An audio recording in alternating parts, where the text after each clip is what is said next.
నమస్తే, welcome to our channel. నేను సౌజన్య. శ్రీకాకుళంలో కడపరెడ్ల పేరుతో దందాలు నడుస్తున్నాయి అని చెప్పేసి అని ధర్మాన ప్రసాద్ గారు చాలా ఫైర్ అయ్యారు.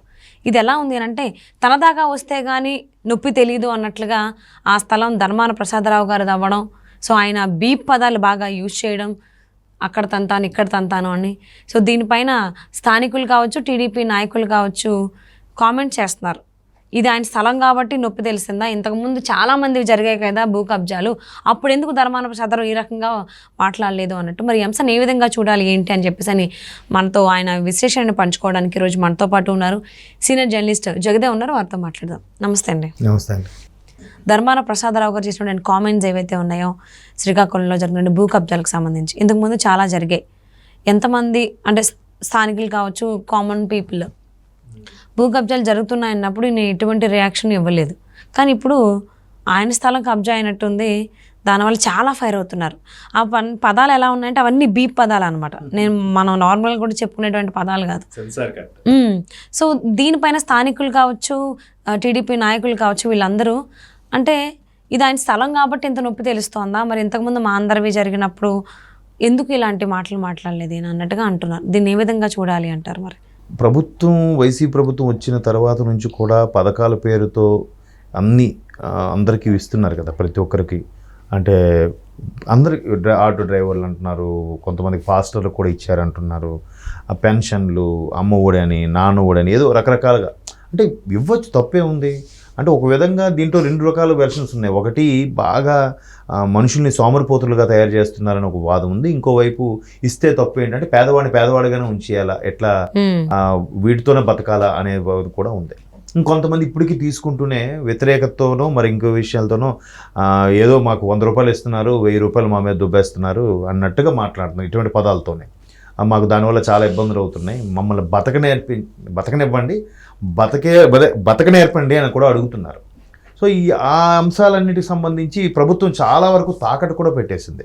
మనకు వైసీపీ ప్రభుత్వం వచ్చిన సంవత్సరం 2 ఏళ్లకో మీరు చూస్తే విశాఖపట్నంలో నడిబొడ్డు నుండి విశాఖ కలెక్టరేట్ ఆఫీస్ కూడా తాకట్టు పెట్టారు, దాని మీద అమౌంట్ తీసుకొచ్చారని కూడా వార్తలు మనం చూసాం. దాంట్లో చాలా వరకు వాస్తవాలు ఉన్నాయి. అలాగే అంటే ప్రభుత్వ ఆస్తులు కూడా తాకట్టు పెట్టి అమౌంట్ తీసుకొచ్చి పథకాలకి ఇన్వెస్ట్ చేశారని కూడా ఉంది. అది పథకాలకు చేశారో ఇంకేం చేశారనేది తెలియదు పూర్తి స్థాయిలో. సో అట్లా ప్రభుత్వ వాటికే ఏం లేకపోతే అంటే మీరు అనొచ్చు ప్రభుత్వం ఉంది కాబట్టి ఎవరు పట్టించుకుంటారులే, అధికారంలో ఉన్న నాయకులే తీసేసుకుంటే ఇంకేం ఉండదు అని. అంటే వేరే వాళ్ళకి అవకాశం ఇవ్వరు కదా, వాళ్ళే కబ్జా చేస్తారు మేబీ. అలాంటప్పుడు మరి ప్రైవేట్ వ్యక్తులకి ఎక్కడ ఉంది? చాలా జరిగాయి. మీరు నమ్మరు, ఒక ఎన్ఆర్ఐ అయితే ఇలాగే వైజాగ్కి అవుట్కట్స్ అదే భీమిలీకి అటు వెళ్ళే దగ్గర ఒక రిసార్ట్ పెట్టారని కూడా నేను విన్నాను. అయితే ఆ ఎన్ఆర్ఐ దానికి సంబంధించి ఓపెనింగ్ కోసం వెళ్తే ఈలోగా ఎవరో వచ్చి దందా స్టార్ట్ చేశారంట. మీరు ఇది ఓపెన్ చేయాలంటే మాకు ఎంత ఇవ్వాలి, దీంట్లో పార్ట్నర్షిప్ అవ్వాలి ఎంత అని. ఎవరంటే ఏదో ప్రభుత్వ పెద్దల పేర్లు చెప్పారంట. అంటే పేర్లు అనవసరం చెప్పారు. ఇంకా ఆఖరికి ఆ ఎన్ఆర్ఐ ఏం చేయాలో తెలియక పక్క రాష్ట్రం తెలంగాణ వచ్చి ఇక్కడ కొంతమంది, అది కూడా పేరు చెప్పను, ఒక ఫేమస్ మంత్రి, ఒకప్పుడు ప్రభుత్వంలో ఫేమస్ మంత్రిని కలిసి వాళ్ళ ద్వారా ఫోన్ చేయించి మొత్తానికి ఎంతో కొంత అమౌంట్ సెటిల్మెంట్ చేసుకొని మళ్ళీ ఆయనకు ఉండేలా చేశారంట. ఇట్లాంటివి ఎన్నో ఈ దందాలు అంటే ఇంకా చెప్పలేను నేను, విపరీతంగా ఉండే దందాలు నడుస్తున్నాయి. అట్లాంటి చాలా వరకు భూ కబ్జాలు జరుగుతున్నాయని కూడా వార్తలు విన్నాను. అవి ఎంతవరకు వాస్తవం తెలియదు. కొంతమంది నాదే ప్రాబ్లం అయింది అని చెప్తున్నారు. చెప్పినప్పుడు అవునా ఇలా జరుగుతున్నాయా, మరి మీరేం చేస్తున్నారు, పోనీ ఫలానా ఆ ప్రభుత్వం తరపున ఫ్రెండ్ ఉన్నాడు కదా వాడికి చెప్పొచ్చు కదా అని అంటే వాళ్ళని ఏం చెప్తారా, వాళ్ళ పై అధికారుల గురించి ఏం మాట్లాడతారా అన్నట్టుగా మాట్లాడుకుంటారు. సో అటువంటి జరుగుతున్న నేపథ్యంలో ఇప్పుడు ఈ 5 ఏళ్ళుగా ఇన్ని జరిగాయి కదా, ఇప్పుడు ఎవ్వరు గొంతు లేవలేదు, ఎవరు ఒక ప్రెస్ మీట్ పెట్టలేదు, ఏం మాట్లాడలేదు.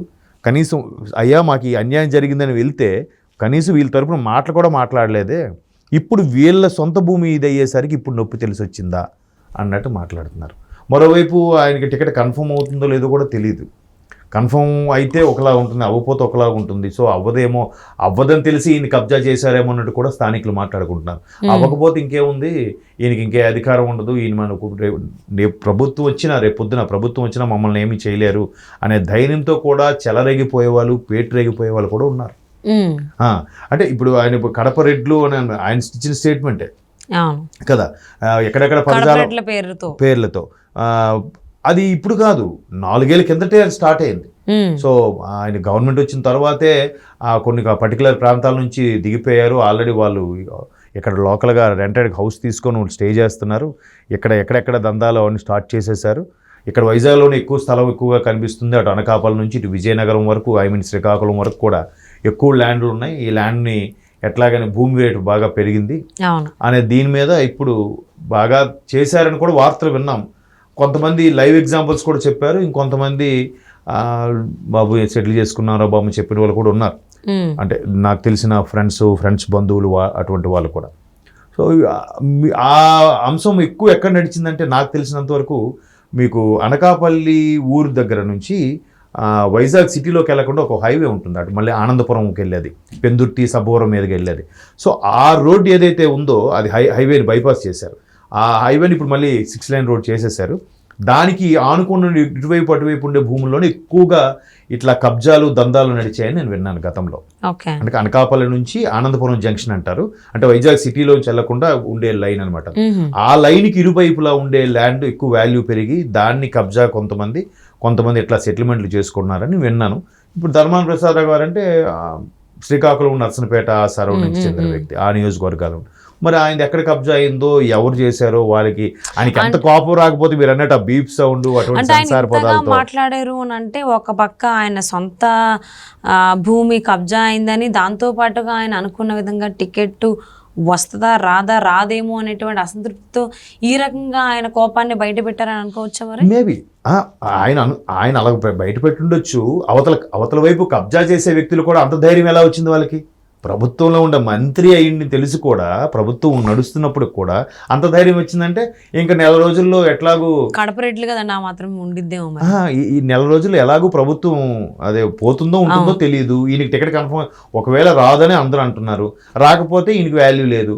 ఒకవేళ వచ్చినా ఈయనకి టికెట్ ఇస్తారో లేదో తెలియదు. అలాంటప్పుడు ఇంకేం చేయగలరు? ఈయన ఏ ఇన్ఫ్లుయెన్స్ వాడగలరు అనే ధైర్యంతోనో మరి అంటే అతను మరి అరే నా ఇంటికి వచ్చే నాకు నా ఇంట్లోకి వచ్చి మరి నా నటింట్లోకి వచ్చి దుబ్బుకెళ్ళిపోయారా అనే ఫీలింగ్లో ఆయన బాగా బరస్ట్ అయ్యారు. అటువంటి పదజాలం కూడా వాడారు.